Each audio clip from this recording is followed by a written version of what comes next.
Are you sure? الحمد لله والصلاة والسلام على رسول الله وعلى آله وصحبه ومن والاه والعصر إن الإنسان لفي خسر إلا الذين آمنوا وعملوا الصالحات وتواصوا بالحق وتواصوا بالصبر. It's a pleasure, inshallah, to be here with you tonight. Uh, myself and Dr. Tariq Abu Hamdiya, we are here, inshallah, representing Al Qarawiyyin University. Al Qarawiyyin University is a newly established university in the Bay Area since 2020. What we concentrate on is teaching Arabic and teaching Islamic studies in the Arabic language. So we claim that we will be, inshallah, the first university in the Americas that will give Islamic degree university in the Arabic language. We have multiple programs that we run: Islamic studies, Arabic, and also we have Arabic as a second language. Finally, we have Quranic Arabic.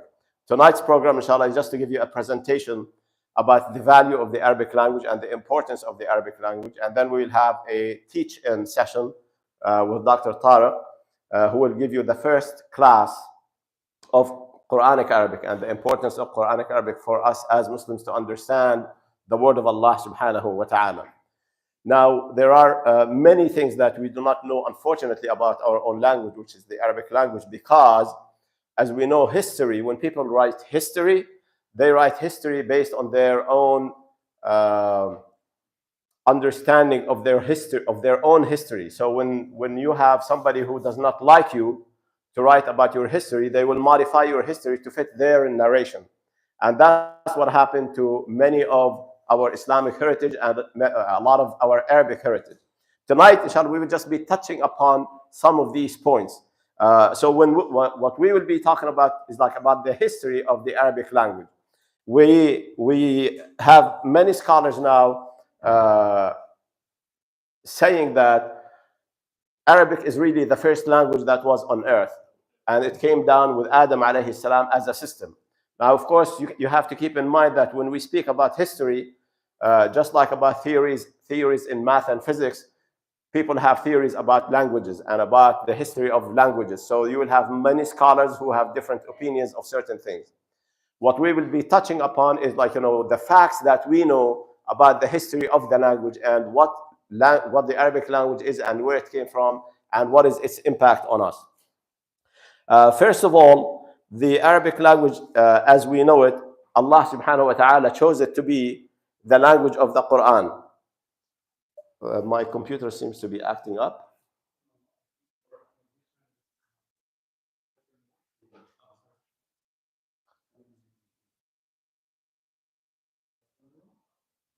Sometimes, technology gives you more trouble than you than you hope for.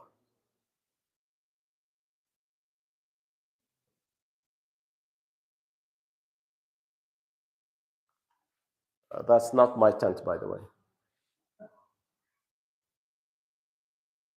This is not your. No, it's not my tent. No. Can we go one step back?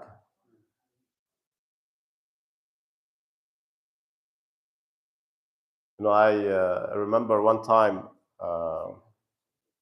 we received a scholar from London into the MCA, and of course the MCA is in the heart of the Silicon Valley. It was Cat Stevens, actually, Sheikh Yusuf. He came to give a khutbah at the MCA, and guess what happens? The microphones break.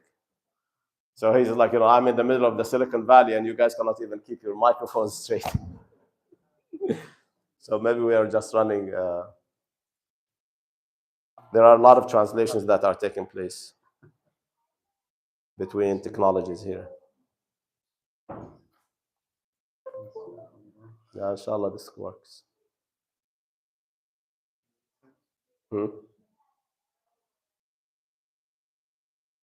No?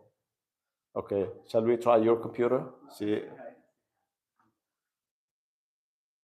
The reason I need the projector is because there are some graphs that I want to show you that are important with information. Otherwise, I could just give you the presentation as we speak.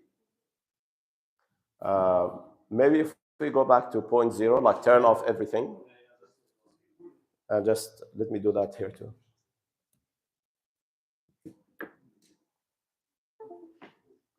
The easiest thing to do with electronics is just to shut it down and then start fresh.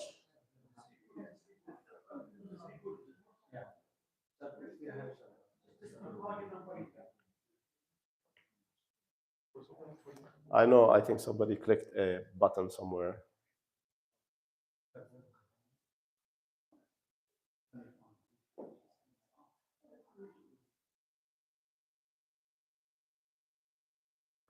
Well, that's the danger of computers.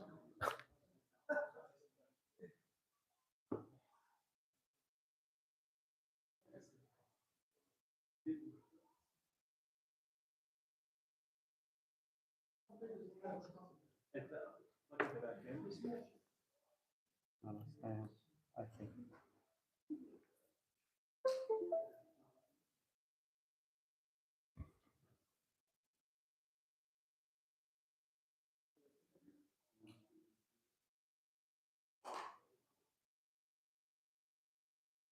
No progress?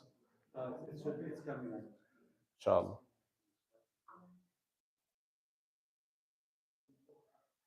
Maybe you want to change your input.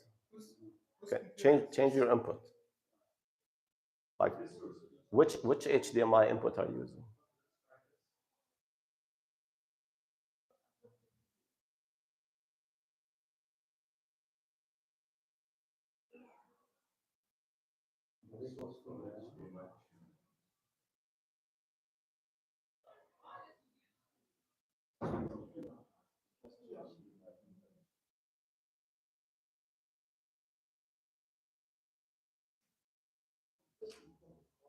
Can I see your computer? Yeah. Okay. As they say, if it ain't broke, don't fix it. Just leave it as is.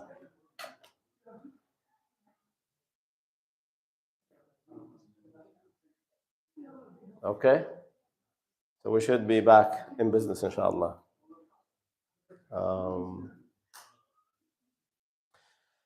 So, of course, to go back, the most important thing about the Arabic language is that it is the language that Allah subhanahu wa ta'ala chose for the final book. إِنَّا أَنزَلْنَاهُ قُرْآنًا عَرَبِيًّا لَعَلَّكُمْ تَعْقِلُونَ. If it is not in Arabic, you will not be عاقلين. You cannot ta'qil, you cannot understand. So Arabic is the only language that can be used to express, or Allah subhanahu wa ta'ala chose to express. Not, of course, Allah does not need to express, to tell us, but for our own understanding, to understand what Allah subhanahu wa ta'ala is trying to tell us. And the Arabic language is the tool that can make that happen. So Allah subhanahu wa ta'ala chose it for the Quran, which means that this is the most important language or the most appropriate language for the word of Allah subhanahu wa ta'ala to be delivered to mankind as a whole. And we also know the ayah as Allah subhanahu wa ta'ala says, وَعَلَّمَ آدَمَ الْأَسْمَاءَ كُلَّهَا. So Allah subhanahu wa ta'ala taught Adam the asma, or the names of everything, which means that Adam has known everything that has a name that Allah subhanahu wa ta'ala wanted him to know. Adam alayhi salam was taught by Allah subhanahu wa ta'ala. So what are these names that Adam alayhi salam was taught? So one other thing about the language, something that many of us did not know or do not know, is that languages die. So some scholars say, like, tens of languages die every year. They just disappear from the face of the earth. Like, if you know, like India, for example, has 179 different languages just in India. And it has about 570 different dialects. And those languages, as they are not used, they just disappear. So Arabic is the only language that will not die. Why? Because Allah subhanahu wa ta'ala revealed the Quran in it, and He says, إِنَّا نَحْنُ نَزَّلْنَا الذِّكْرَ وَإِنَّا لَهُ لَحَافِظُونَ. So this language will be protected until the end of time, so it will not die. Of course, it is the most expressive language because Allah subhanahu wa ta'ala used it to give us the Quran.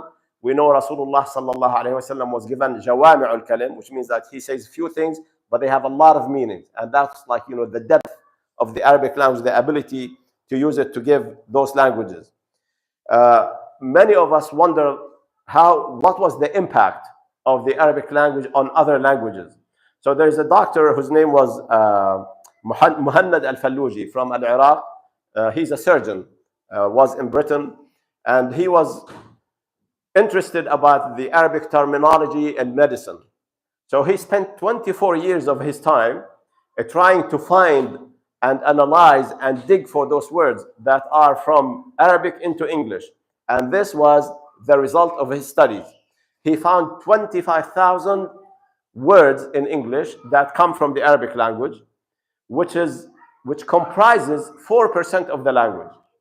So 4% of the Arabic language come from Arabic, and that's basically what he could find in that period of time.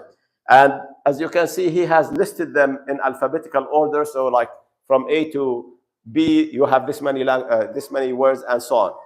In addition to that, he found 3,000 of the roots of English come from Arabic. As a matter of fact, there is also another study that says even the English names, like George, how would you think that George come from Arabic? How many of you think that George could come from Arabic?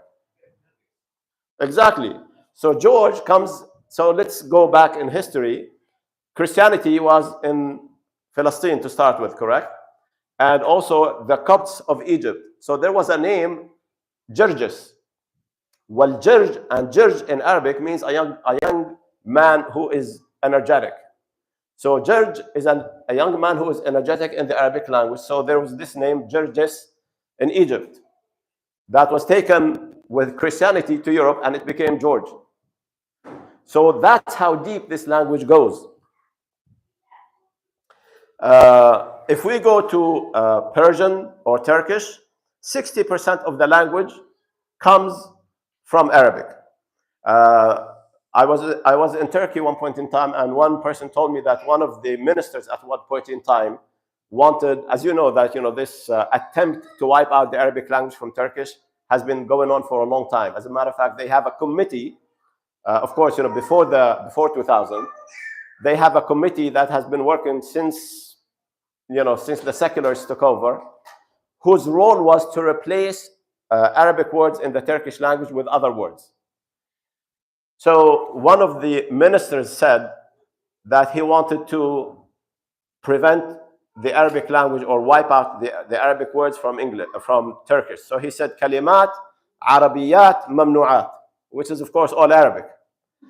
Another famous journalist, he took the speech of Ataturk and he took the Arabic words out of it, and like 1/3 of it remained.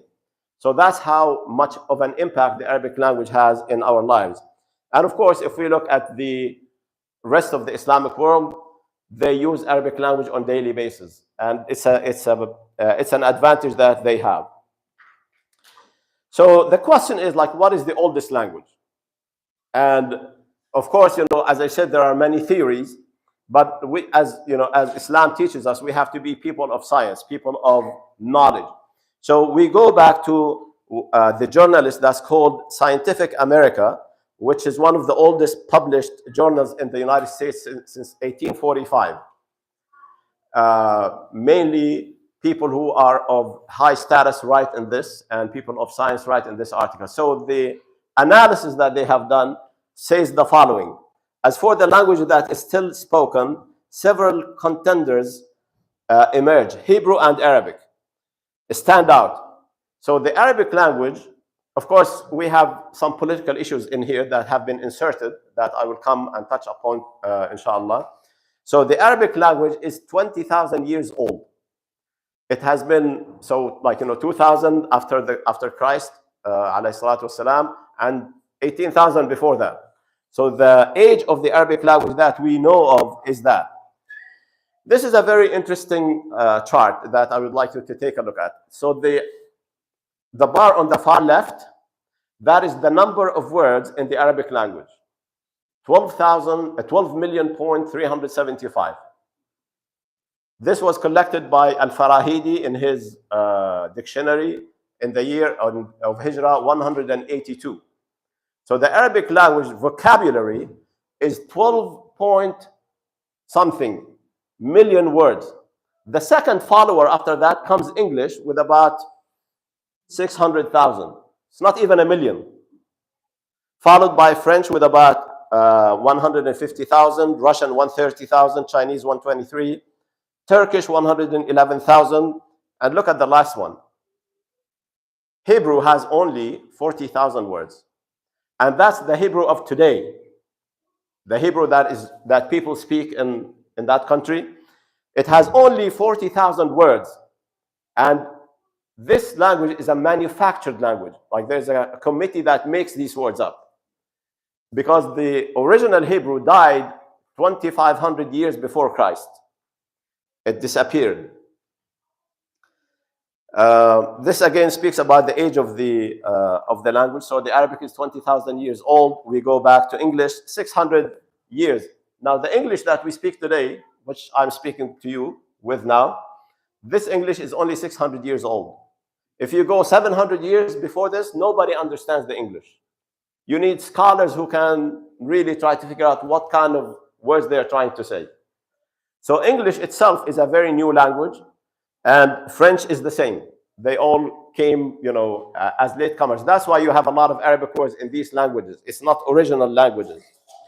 And as I said, languages die. So the Old English died in the 14th century, and the Old French died in the 15th century. When we go to the number of roots in the language, you have the Arabic has 16,000 roots compared to Hebrew 2,099. This is a summary about the age. So the Arabic is 20,000 years old. The modern Hebrew is 90 years old only because the old Hebrew died, as I said, 2,500 years ago. Modern English is only 600 years old. Old English died in the 14th century. There was something that, there's one professor called Tayyib Umar. He's from Sudan. He has 2 PhDs, and he taught in Britain in his PhD in English, and he has a PhD in Arabic. He teaches in the kingdom now. And he basically speaks about what's called the great vowel change. So the English language has gone through changes. One of them is what they call the great vowel change, like they changed the vowels. So he says, like before 600 years, the English language was not as we see it today even. So for example, the word name, we all, it's like, what's your name? It used to be nam-e. Nam-e. They didn't have the word name, but then so, this is like, more of a peasant way to speak. So they started to modify it, and nam-e became name with time. What's also interesting, I put, R versus R. You know how the French speak merci, bonsoir. The interesting thing is that, this R came into French, not because French had an R, because there was a princess who could not pronounce the R. And when she was speaking, she would speak it like, like in Arabic, how are you, right? So because she had that problem, the whole country changed, and they became to speak the R as an R. So that's how, I would say delicate these languages are. Of course, something like this could never happen to Arabic. Now, we also have what's called like, Syriani, or we hear many times people speak of Syriani, Kildani, Ashuri, Aramaic. And we look at the Muslim scholars and what they said. So Ibn Hazm, he says, this is too hard for me to read, but he says that الذي وقفنا عليه وعلمناه يقينا بأن السريانية والعبرانية والعربية هي لغة مضر وربيع. Which means that Syriani is really an Arabic language. Kildani is an Arabic language. Aramaic is an Arabic language. There will be more information, inshallah, that will show you why I am saying that. Of course, this is not what I'm saying. This is the data that I have collected. So all these languages, basically, they are representations of Arabic. Mutahhir ibn Tahir al-Maqdisi, he says, لا فرق بين السريانية والعربية إلا في أحرف يسيرة فكأن السريانية سلخت من العربية والعربية سلخت من السريانية. He says there's no difference between Syriani and Arabic, as if it is like, they were together and they split apart. So Syriani and Arabic, they are the same. And Syriani most probably has come from the Greeks when they got introduced to the Syrians. So instead of saying Syria, they say Syrian. And this is how basically became the language, or what they thought of the language of the Syrians. Also, Al-Mas'udi says, وَقَدْ وَجَدْنَا قَحْطَانَ سِرْيَانِيَ اللِّسَانِ. So Qahtan is like one of the oldest Arabic tribes, right? And he was Syriani al-Lisan, which means like basically it's the Arabic language. Also, we have him saying, وَهَذِهِ جَزِيرَةُ الْعَرَبِ كُلُّهَا مَمْلَكَةٌ وَاحِدَةٌ يَمْلِكُهَا مَلِكٌ وَاحِدٌ وَلِسَانُهَا وَاحِدٌ Syriani. So Syriani is the language of the peninsula, the Arabic peninsula. So Dr. Abdul Majid al-Tayyib Umar, he argues that Arabic is the first language spoken by humanity, and that the language has descended with Adam alayhi salam, because the Arabic language is a system, it's not just a language. It's not just like, for example, as we have been talking, like, the English, how the English borrows words from here and there, the same with French, the same with other languages, but Arabic is a system, it's a systematic language. So it cannot be manufactured by people. And of course, there are many other things that we'll touch upon, inshallah. This is a historic piece of artifacts that was dating to 950 BC, before Christ, about 1,000 years. And this is written in what's called the Aramaic language. Now, when this was analyzed, so there's a doctor by the name Bahjat al-Qubaisi. He is one of the people who are very interested in language, and they started to dig and dig and dig, and they started to find all the lies that have been said about the language and the inventions that were told to us about our language and the history of our language. And now basically they are using the artifacts on the land to prove what they're saying. So basically they took this piece of artifact, which is 1,000 years before Isa alayhi salam, and when they analyzed it, they found 86% of it is Old Aramaic that was found in the Arabic dictionary, which means 86% of the Arabic language on this tablet is really Arabic words, which means Aramaic is Arabic, right? He said, there are a few words, like a few percentage points that are used between Hebrew and Arabic, and also that takes another 4%. The reality is, when we speak about Kildani, Ashuri, Syriani, all these are in reality, they are the Arabic language. Also, some of the studies say that when the West wanted to colonize the Middle East, they had to come with these ideas, like, Aramaic is a different language, Syriani is a different language. And unfortunately, we did not have scholars at the time who can analyze, and people just took it at face value, and our scholars started to repeat that. You could see that, when you go online, many people say the same thing. But the reality is, the facts on the ground, and that's what we're saying. If you look at the facts on the ground, if you look at the writings on the walls of Arabia, Syria, Egypt, you find all of it in these letters that are in reality Arabic language. One thing I would like to bring your attention to, maybe I have it here. I will come to it, inshallah. So now if we say, okay, what was the language of Ibrahim alayhi salam? It was the Arabic language. What was the language of Yusuf, Musa, Hud, Thamud? We know there's Al-Arab al-Ba'ida, like Thamud, Wahud. These are the very, very, very old Arabs, right? So they're Arabs, thousands and thousands of years. I would like to give you some examples that, inshallah, can bring the point to home, let's say. We know that Musa alayhi salam, when he ran from Egypt, he went to Midian. And then he found these two ladies who wanted to give water to their flock, and he spoke with them. So what language did he speak? They were Arabs. These girls were Arabs. So what language did he speak with them? He spoke to them with Arabic. Yusuf alayhi salam, when he was in the well and he was taken into Egypt, and he spoke fluently with the people who caught him. And when he went to Egypt, he spoke fluently with the people. And at the time, Egypt was not under the pharaohs, it was under the Hyksos. And that's why Allah subhanahu wa ta'ala says in the Quran, Al-Malik. He doesn't say the pharaoh. So at the time, there was about 200 years when Al-Hyksos took over Egypt. And that was the time when Yusuf alayhi salam was captured and he came to Egypt. And historians say Al-Hyksos are Arabs too. So all of this, when we speak, there was a map that shows where was Arabic spoken, and that map goes from half of Egypt all the way to Turkey, all the way to Iran, all the way to Yemen. This whole area spoke Arabic. And now if you say, okay, because Ibrahim alayhi salam came from Iraq, and that was part of the Arabic language speaking area. At the time, there was what's called Northern Arabic and Southern Arabic, two Arabic languages, but of course, like, certain differences among them. Also, another example, we know that Ibrahim alayhi salam, I mean, we also always use these stories, right? Ibrahim alayhi salam, when he went to visit his son Ismail, he did not find Ismail. He found his wife, and he asked her, "Where's your husband?" And she said he went hunting, and she was complaining, and he said, "غير عتبة بيتك." So what language did Ibrahim alayhi salam speak to the wife of Ismail alayhi salam, who was from Jurhum, which is the Arabic tribe that came when they saw the water? So Ibrahim alayhi salam was speaking to her in the Arabic language. So all these are deductions that will just tell us it was always the Arabic language.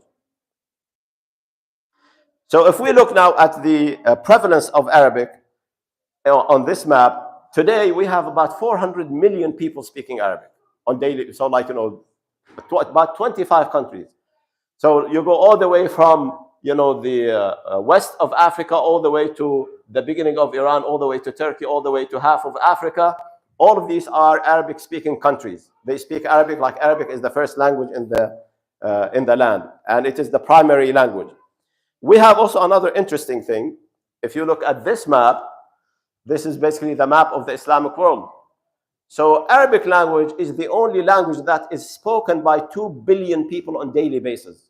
Everybody who prays, which language do they pray with? They pray with Arabic. Assalamu alaikum, how are you, kayfa haluk? All this. So Arabic is spoken by 2 billion people on daily basis. And as I said, if we look at China, for example, China has 130 languages. 130 languages and 30 different alphabets. If you look at India, they have 179 languages and 40 different alphabets, while Arabic, 12.3 million words that are spoken by 2 billion people with one alphabet. With one alphabet. And actually, if you just look at the word alphabet, it's alif, ba, ta in Arabic. Alif, ba, ta, alphabet. Correct? So you can see the amount of words in there. Now, what did the scholars say? Of course, we did mention إِنَّا أَنزَلْنَاهُ قُرْآنًا عَرَبِيًّا لَعَلَّكُمْ تَعْقِلُونَ. From an Islamic point of view, learning Arabic is a very important thing. Rasulullah sallallahu alayhi wa sallam said, طَلَبُ الْعِلْمِ فَرِيضَةٌ عَلَى كُلِّ مُسْلِمٍ. So seeking knowledge is a fard. If you look at what Ibn Taymiyyah said, he said that learning Arabic is a wajib.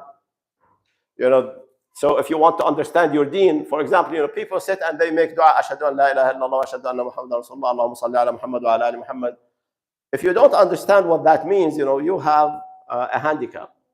So basically, somehow the Muslim world was convinced that learning English is great, but learning Arabic is not necessary. So we need to change this view that, every Muslim really needs to learn the Arabic language. If you look at this is an artifact that was found on some rocks in Saudi Arabia, and it's written in some letters. If you can you read that on the top, this brother? Can you read the last two words on the top, very top? هذا بيت. Okay, so he is reading Arabic, but the Arabic is not written in the Arabic that we know. The point is, the Arabic language and the way the Arabic language is written, they are two separate things. So now I used Latin letters to represent Arabic. So it says هذا بيت. But in reality, I am speaking Arabic, but reading Arabic with a different alphabet. The same thing applies to this rock here. It was written in some alphabets, but it's Arabic. We somehow thought in our minds that if it is not written in Arabic alphabets, it's not Arabic, which is not true. Because the writing of the language has developed over time to the letters that we have today, but it was not the case all the time. So before, this scripture that you see here on the right, it says إن مردان خلم نبدد ملك بابل أتوت مع ربي رئيس كي تنم بفلس تلو بادية لعق. So somebody was basically registering what the king did and who was with him and why they came to that area, and they wrote it in the. So if you understand how to translate these letters in the current day language, say, okay, this is Arabic, but it was written in a different way, just like it had the bait on top. Of course, this is the Arabic alphabet that we know today, but as I showed you, it has basically grown over time. It was not the same all the time. It has become to be this way. Who can read this?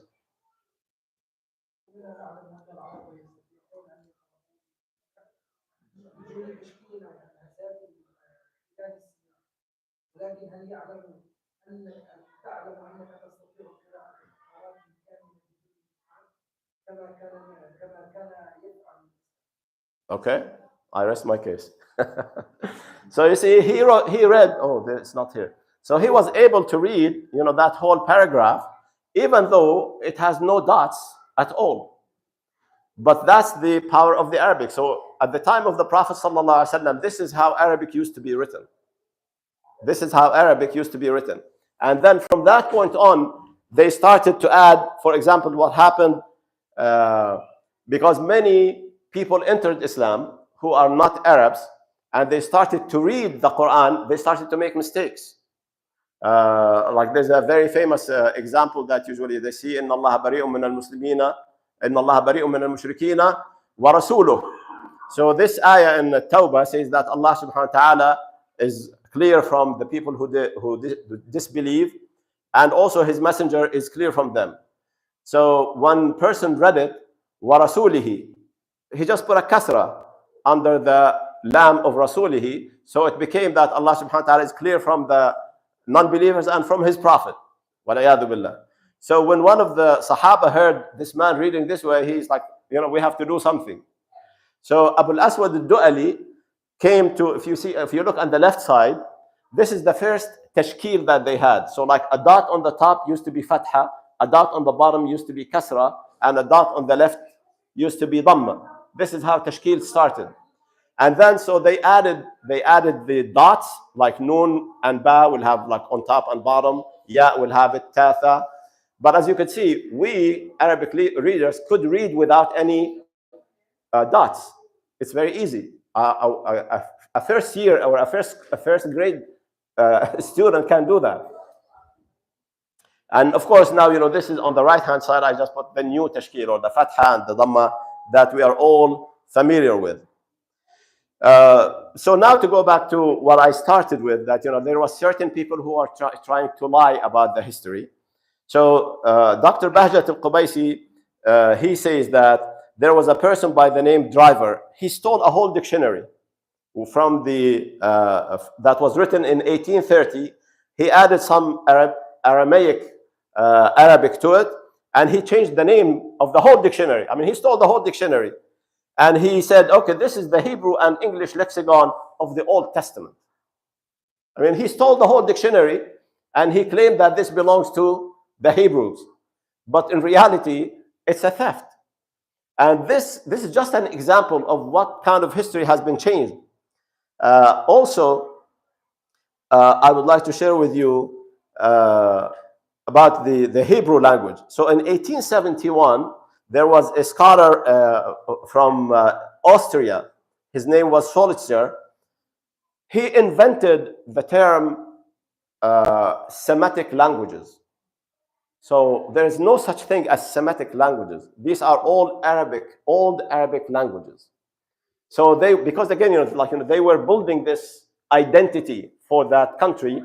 They just basically rewrote the history, and unfortunately, as I said, this is 1871. We did not have scholars who could go and dig and analyze what they were doing. So he renamed the Old Arabic language as the Semitic languages. The Hebrew letters, actually, those letters that you see in Hebrew, they are not Hebrew letters. They are Aramaic Canaanite letters. These square letters, Arabic, they are Arabic letters that they used to be used by the Aramaics and the Adnanites. So They came and they stole them and they said these are Hebrew letters. And of course, by analysis, all of this was discovered. But they have basically lied to the whole world, and they said, these are our letters. As a matter of fact, the only available, according to Dr. Bahjat, is that the only available scripture of the Torah was found in 950 after Christ. There was no such a thing available. And these square letters, they are found in Egypt mostly. But as I said, they were stolen and they're called now the Hebrew letters. So some of the interesting things about the Arabic languages, because again, as I said, this is it's a system. It's not just something that somebody can invent. So if we take a sample word, this is the word called, who can read this? غارقة, which means he sunk. Right? غارقة means he sunk.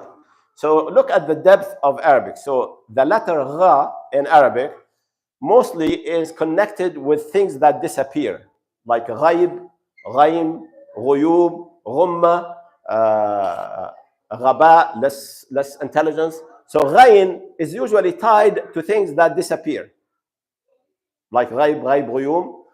Ra is a letter that's usually connected with things that repeat. Takrir, like takrir. Even the letter is it's just a repetition. And if you look at the qaf in Arabic, it's a letter that's usually connected with mutraqa, at-tariq, qaddum, something that bangs. So now let's take the word and try to analyze it to see, when no human can do this. So ghariqa, when a person sinks, what happens to them? The first thing they do, they disappear. Ghain. And it keeps going and going, ra. And then it hits bottom, qaf. So if you just take a word and analyze it, you could come up with all this information. Can a human being do this? It's an impossibility. But you could see, and every letter in Arabic actually has something like that. As a matter of fact, when people who learn tajweed, in tajweed, there are some huruf or some letters that are called, these are the upper class letters, and other letters are like, the lower class letters. And usually these, like, for example, if you take sin is one from the lower ones.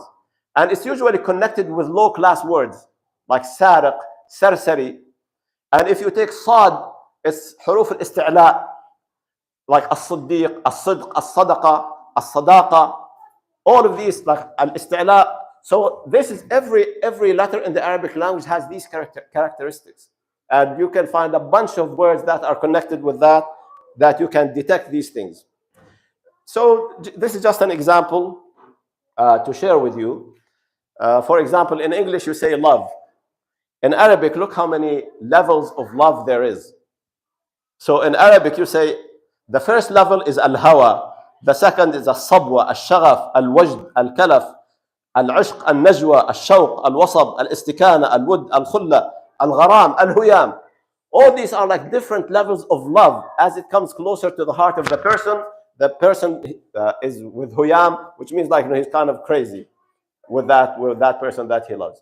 So inshallah, this gives you some touch of the Arabic language and the beauty of the Arabic language. And I would like to call upon you, inshallah, go investigate, because these are just great things that I personally found out only in the last year, and I'm just really getting very interested in sharing that information with you. So what we'll do now, inshallah, Brother Tariq, he is one of the instructors in Al-Qarawiyyin schools, and we are offering a class, and that class is going to be the Quranic Arabic. So he will be giving you a glimpse of that class, and if you are interested, inshallah, maybe you can sign up with us on the table back there, so that when the class is given, you could come and attend. So I turn the floor, inshallah, to Dr. Tariq. Okay. You can connect directly. Hopefully you will not have issues like me.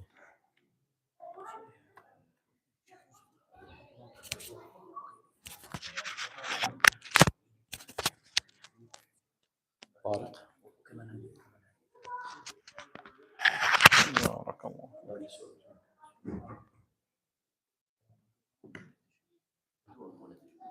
فأوقف بيمشي الحال في الجهتين، يمكن أوقف أحسن، ما أعرف.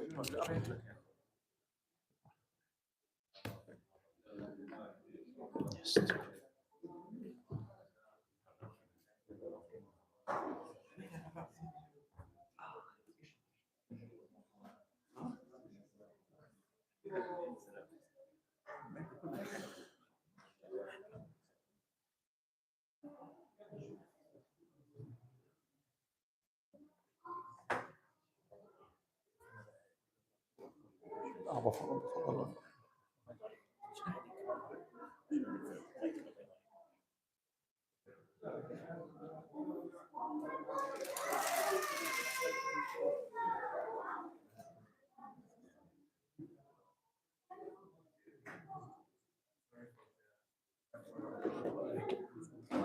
كان معك بوينتر كان ولا استخدمته من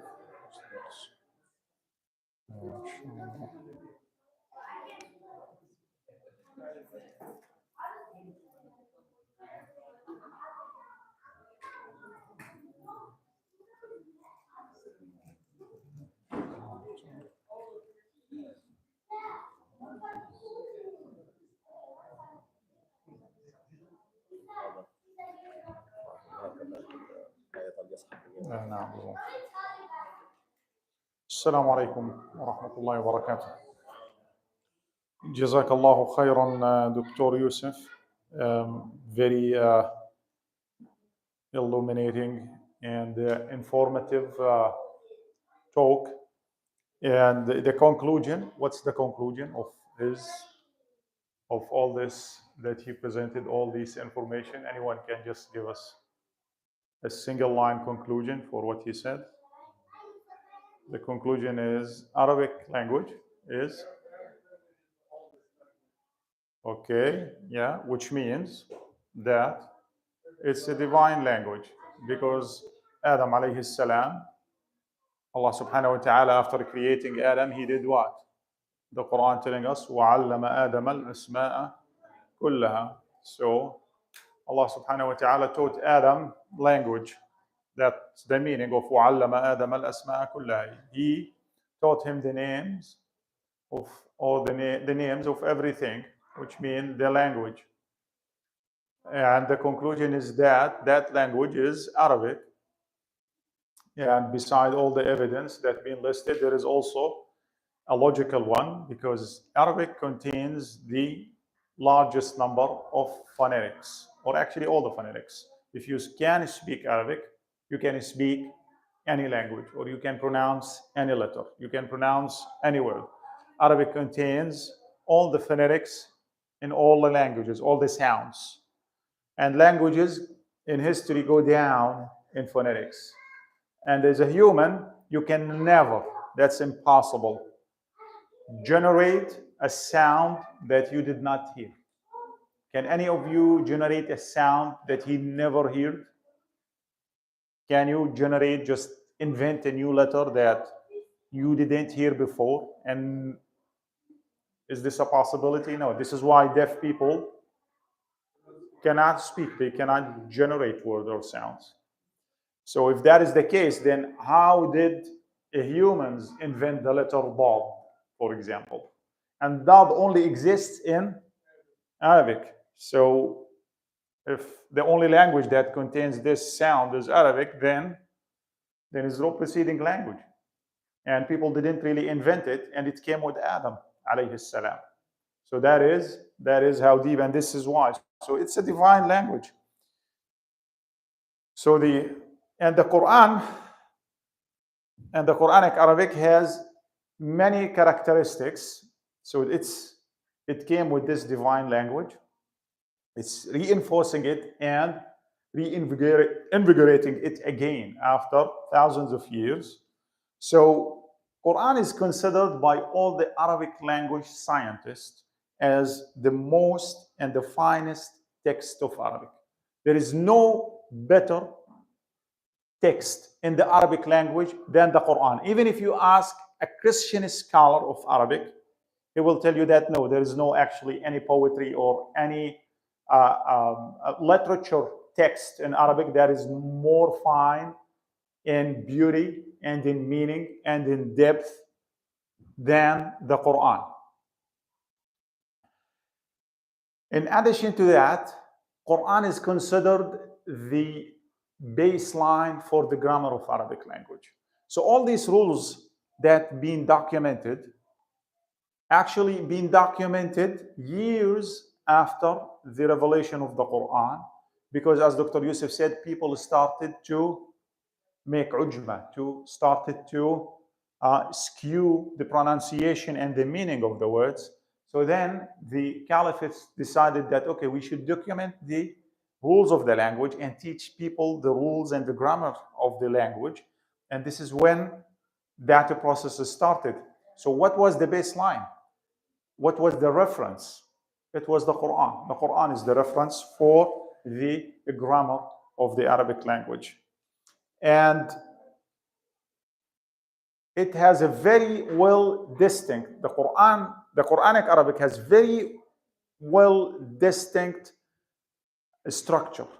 So you can easily, and in a second, know that this is something from the Quran or it's something else, even though you do not memorize that. But if I give you part of a verse, you would tell immediately that this is from the Quran.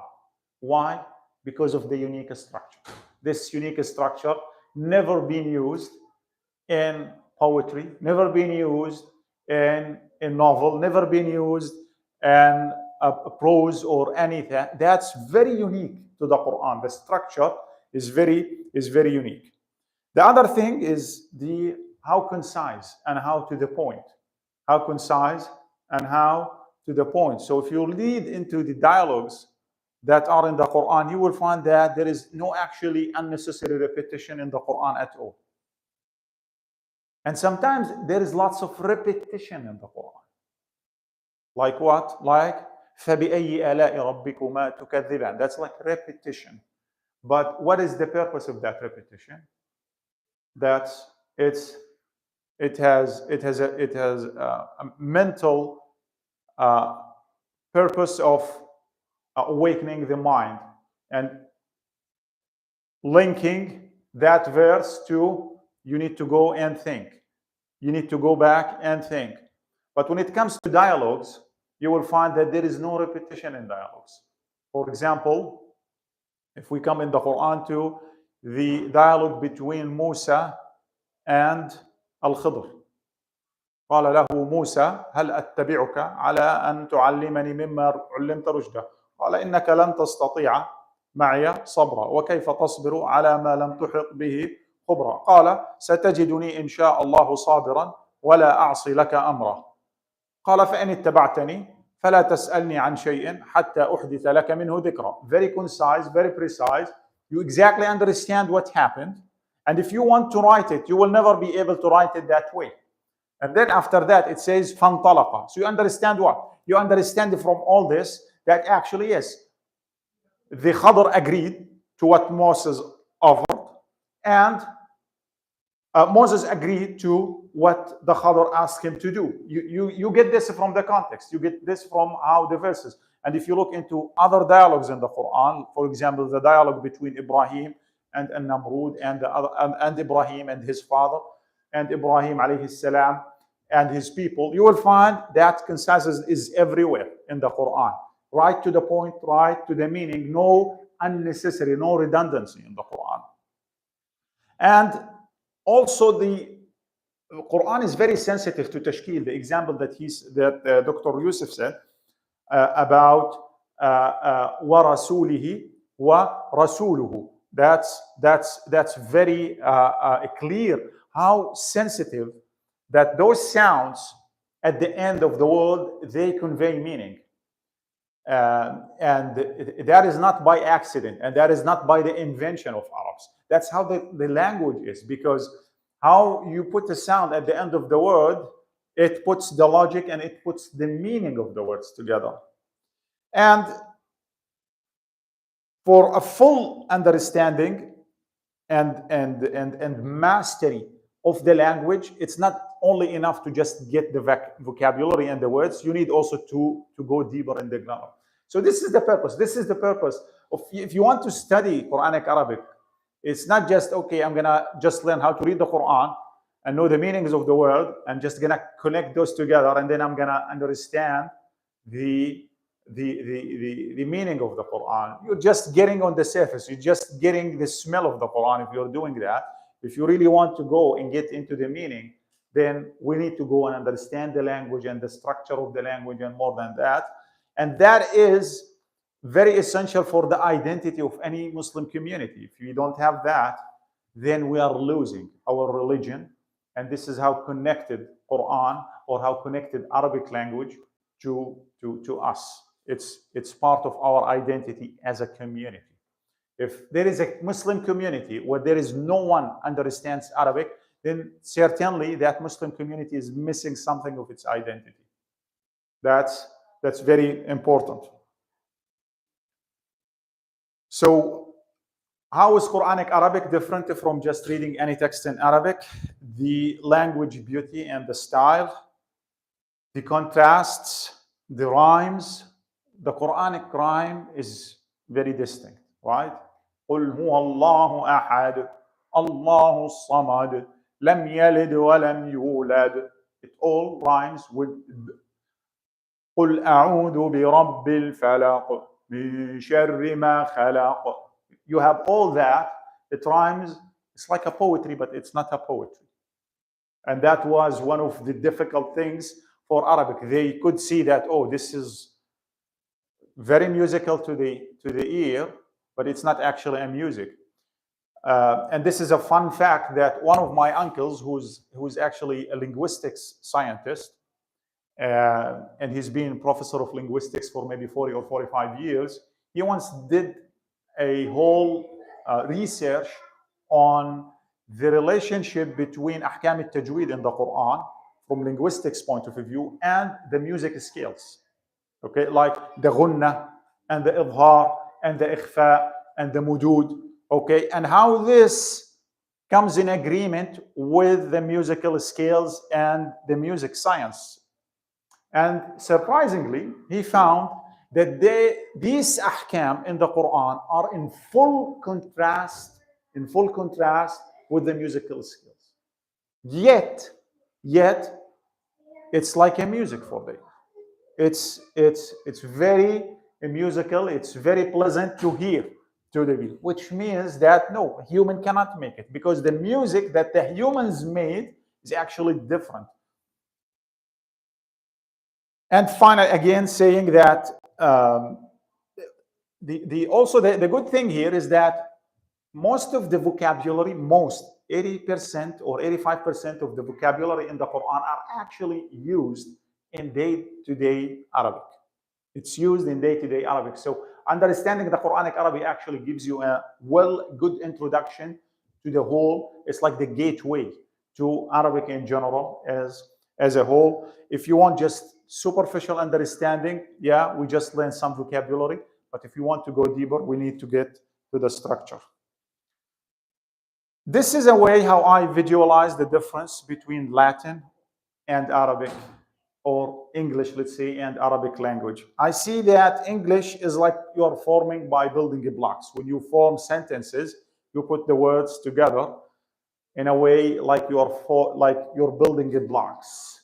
So it's difficult. However, in Arabic, it's like you are forming with a clay. You can make rounds. You can make any shape you want. You can make curves. You can make all that. And there is actually something in the Arabic language itself called an-naht. So that you can adapt words in a way. You can sculpturing the meaning in Arabic. It's very powerful, basically. You can shape anything you want in Arabic language. In English, you don't have that capacity. It's like also in English, you are in the digital world.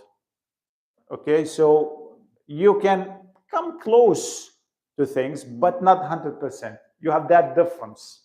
But Arabic is the actual analog thing. Or in coloring map, in coloring map, you would see that actually Arabic has the full spectrum, everything in the spectrum. But English is like a 256 color map. So yeah, you get a lot of colors and very small differences between a lot of them, but no, you don't get really everything. You're close. You can imitate a lot of things. You can imitate a lot of pictures, but you don't have the full spectrum. You cannot with only a color map of 256 colors portray everything outside we see in the outward, right? We cannot. We can only get that if we get the full spectrum, the full natural light spectrum, and that is actually Arabic. 12 million or 13 million words. Can you imagine? And it has the capacity to keep generating words. Arabic is well structured. It's like math. It's like math. And as much as math is simple and logical, Arabic is also simple and logical. Every single word in Arabic can either be a noun or a verb or harf, tool. There is nothing else. So everything goes down to these. You can open the Quran and start a word by word, and you can classify it. Oh, this is harf, this is a noun, this is a verb. Every single one. Also, Arabic follows the scales. Everything has a scale. Every word has a scale. And those scales go down. Find the simplest scale that creates everything is the root fa'ala. That's the basic one. And then from that, we can bring any word and we say, oh, it actually follows that scale or this scale. For example, la'iba, which means played, it follows the scale fa'ala. Yal'ab, which means is playing, follows the scale yaf'al. Yal'abun follows the scale yaf'alun. Any word, you can bring any verb or any noun and get back to some scale and say, oh, it's following that scale. So there is a machine that generates things out of meaning for us. From something, we can generate a verb. From something, we can generate a verb. And in general, most of the verbs are 3 letters in origin. Very few are 4 letters in origin. And less even are 5 letters in origin. And almost there is no verb that actually in its origin, it's like finest, simplest form is like 6 letters. So this is also another form of simplicity that, okay, with the 3 letters, you can form verbs. And some verbs, especially the command verb, the command tense, this is not in English, it's just a single letter. Okay, tashkil and i'rab. So it's very difficult to find a word in English that means tashkil. You cannot. You go on translation, you go for translation, you need to get, so tashkil by itself means formation. But when we mean, what we mean by tashkil in the Arabic language doesn't really mean formation. What we mean by tashkil is using the short vowels at the end of the words, like little motions, if we can use it. Like we move the end of the word a little bit. That is the tashkil. There is nothing like this in English or in Spanish or in Chinese. So it's a very unique thing. And i'rab means explaining the meaning, pointing to the meaning. Very unique word also. And they say that Arabic is called Arabic from the word araba, and araba or a'raba means explained very well. And this is why whenever you see the word Arabic in the Quran, you will find that بِلِسَانٍ عَرَبِيٍّ مُبِينٍ. Very explaining, pointing to the meaning, very meaningful. The name of the language itself means explanation, meaning, depth in meaning. This is very important, tashkil, because it explains and the meaning depends a lot on it. And I'm going to give a few examples soon, but it's enough to know that one of the original old texts of tafsir, like Tafsir al-Tabari, for example, if you open Tafsir al-Tabari, you rarely find that any scholar these days making a halaqa in a masjid or something for people who are not specialized teaching from Tafsir al-Tabari. Why? Because you open Tafsir al-Tabari, it is a book of grammar. You'll find the word by word, this is the explanation, this is the grammar of this word, this is the structure, blah, blah, blah, and this is the meaning, and then he moves to the next word. So this is important because the meaning, how you explain the Quran, relies on tashkil and i'rab. I'm going to give here example of how the meaning can be very different. So let's go to the first sentence. The first sentence, who can read the first sentence for us? أكل الأسد الغزالة. Who can translate that to us? The lion ate the deer. Okay, who can read the second sentence? أكل الأسد الغزال. What's the meaning of that? The same thing? Yes, actually the second one means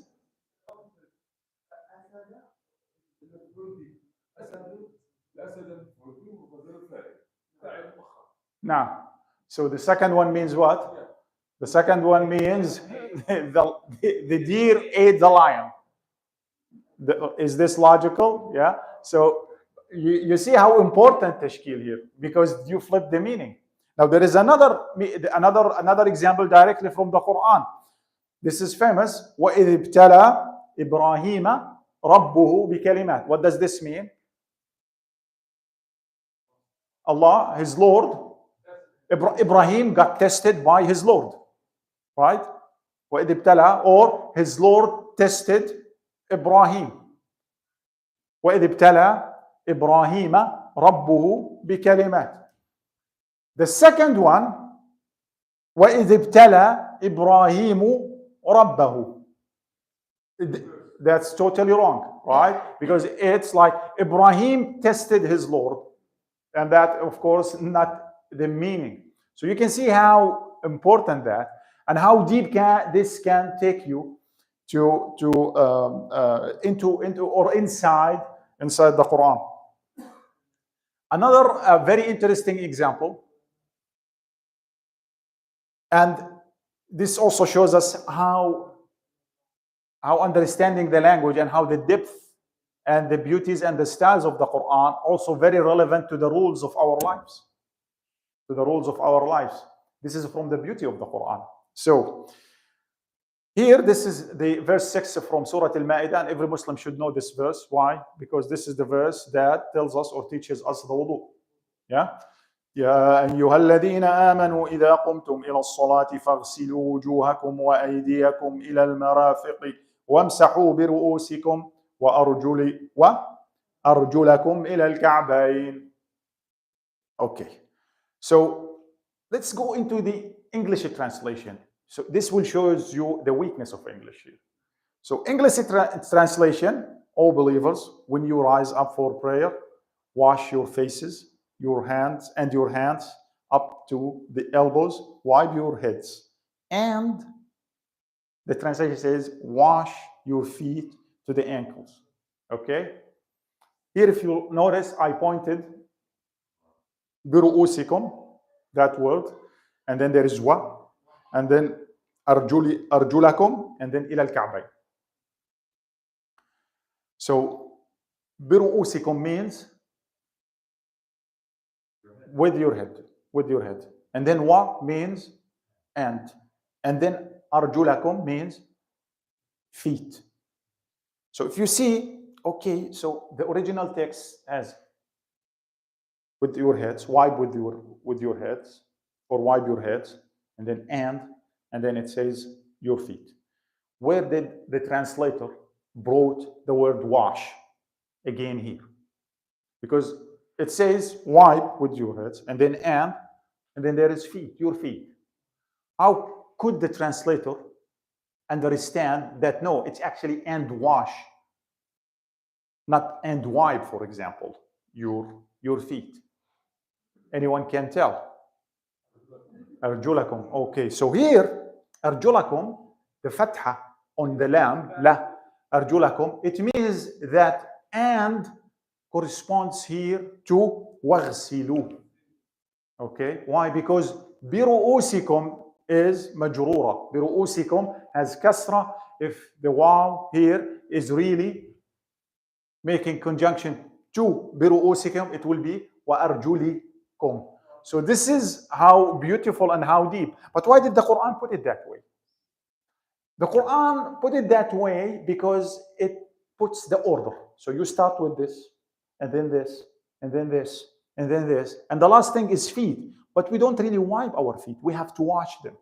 So to refer it back to wash them, so the tashkil at the end of the word has to match the tashkil of the washing things. And this is how we get the order and we get what we exactly have to do. So you see, this is, if we want to get, like the Quran is like what? It's like an ocean. And you want the gems, you need to go deeper. You want the big fish, you need to go deeper and deeper into the Quran. And this is one of the examples that shows that, yeah, we cannot really just leave the rules and the grammar of the language, because we will lose the rules of our lives. We will lose the wudu, for example. First thing, someone ignorant with the language, if we just let, ignorant people playing with the text of the Quran, they will change the wudu for us, the first thing, right? Quickly, I'm going to just go over this. I don't expect those who don't really know the language to memorize this, but nouns in Arabic, very distinct. There are things, if you're just reading the text, to distinguish nouns from which. For example, nouns take tanween. A verb doesn't take tanween. And they take articles, like the articles in English. Those articles are also in Arabic. They accept tools, like how there are in, on, with, underneath in English. The same tools or similar tools are in Arabic, and they go or they action on nouns. Nouns can be pluralized and they can be minimized. And this is not in English. You cannot bring a word in English and from that word sculpture something that means a minimum version of that, like a tree, for example. Is there a word in English that means small tree, just like a single word that means, okay, this is the tree, but this is smaller version of which? We don't have that. We didn't even have that concept. In Arabic, there is shajara and there is shujayra, right? So it can be minimized in that. You see, that's a very, very powerful how tools this language has. The verbs is a whole big thing. Those who study Arabic, they specialize in Arabic, they take whole courses just studying verbs, year after year, just focusing on verbs and their skills. And it's called the as-sarf and the tasrif. The huruf, the tools, there are different types of tools in Arabic language. Some of them, they don't have any match in English or in any other language. For example, like the conjunction, the conjunctives, the prepositions, and others that we don't have something similar. But here are some of the things that match. That, okay, we can take like one-to-one from English to Arabic for some of them. And this is unmatchable in English, that in English, there are only single types of sentences. The largest category of sentences, actually. Sentences in English, yeah, there are simple and compound sentences and all that, but all English sentences, all of them are verb sentences, which means they must contain a verb, even if it's verb to be, right? Even if it like is or be or something like that, it has to contain that. You cannot say in English green car and call that a sentence, right? You have to say the car is green. Then that's a full sentence. In Arabic, no. In Arabic, there are two types of sentences: noun sentence and verbal sentences, right? So you can in Arabic say السيارة الخضراء. Oh, no, I'm sorry.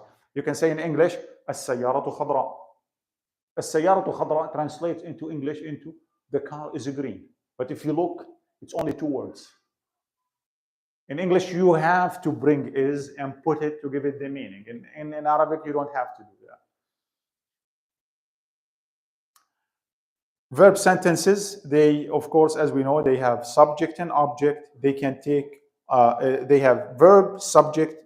They can also be verb, subject, and object. And some verbs must, or to get the full meaning, they had to take two objects. الفعل المتعدي لمفعولين. Noun sentences are one of the wonders of Arabic, just two words, or word and a tool, or two nouns and tool. And there is also there is like semi-sentences in Arabic. Maybe I'm going to give...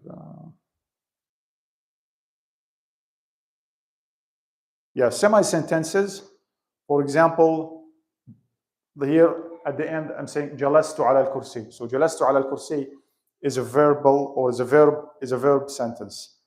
But على الكرسي, that part, that phrase is semi-sentence. It's not a full sentence, and you can find a lot of examples in Arabic in that regard.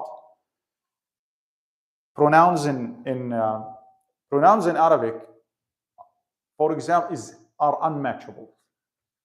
So, example here, if we want to look at how pronouns work, so you say, if you're one, I'm going to call you, right? If you're two, I'm going to say you.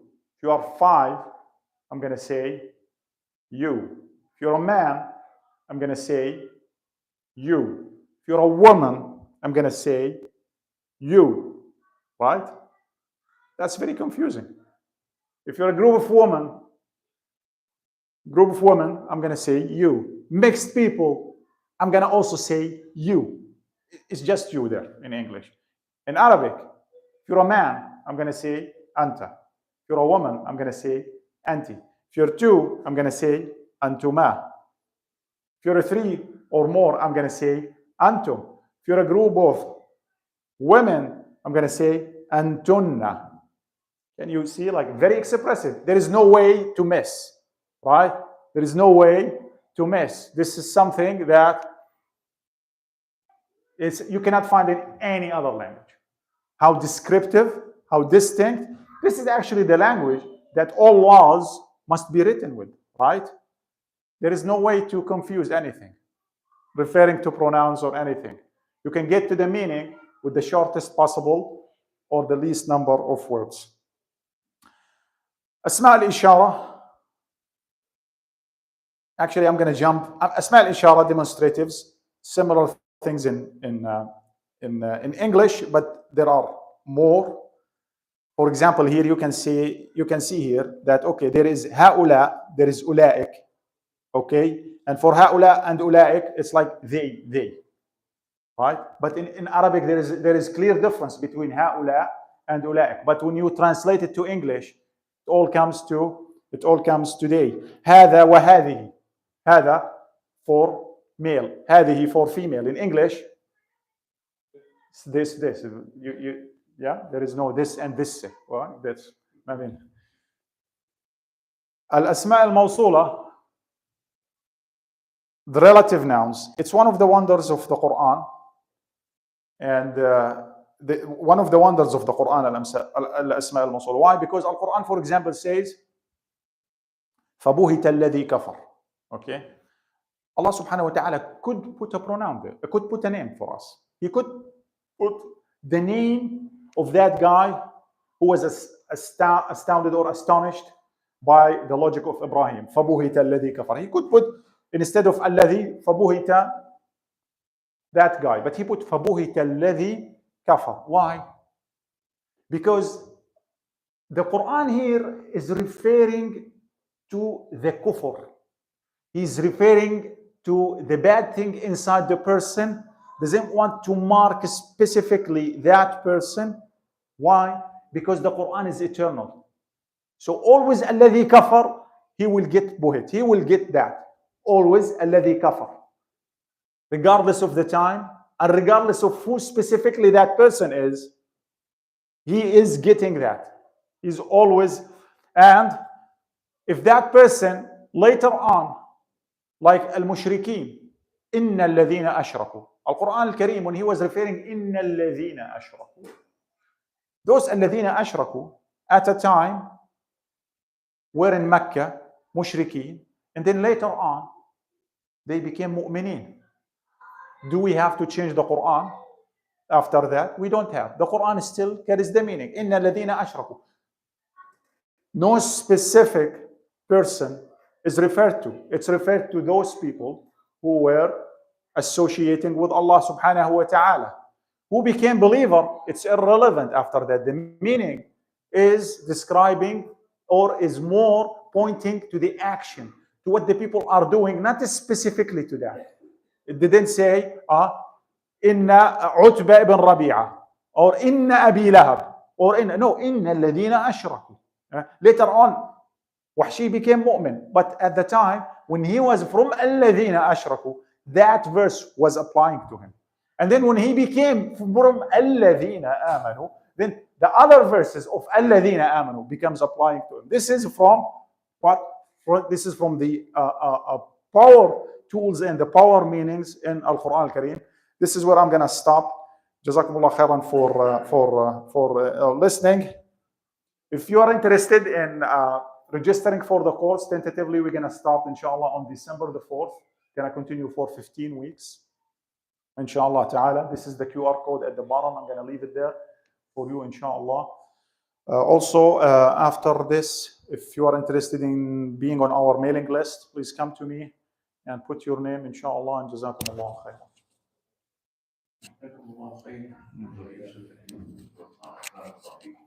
Okay, so it's now time for Q&A. Who would like to ask a question, you can raise your hand. Also, sisters, if you want us to bring the microphone to you, we can bring it to you as well. So, a couple of questions to both of the professors. Are these slides available on the website? Both of you, can we get it? Okay, if we can maybe put them on slideshare.net, because inshallah, when we share the video, we'll put the link in. Because I still have people taking photos of the slides, and they're really helpful. And so any questions about the presentation that I made or the presentation that Dr. Tareq made? Any questions that come to mind? So just one question regarding the verbs. We have few of them, or we don't have many? All those verbs are actually very new. And they came from what's called, for example, like the verb talfaza. Okay, talfaza is fourth. It's very new. It came after the era of television. Arabic used that and could adapt that and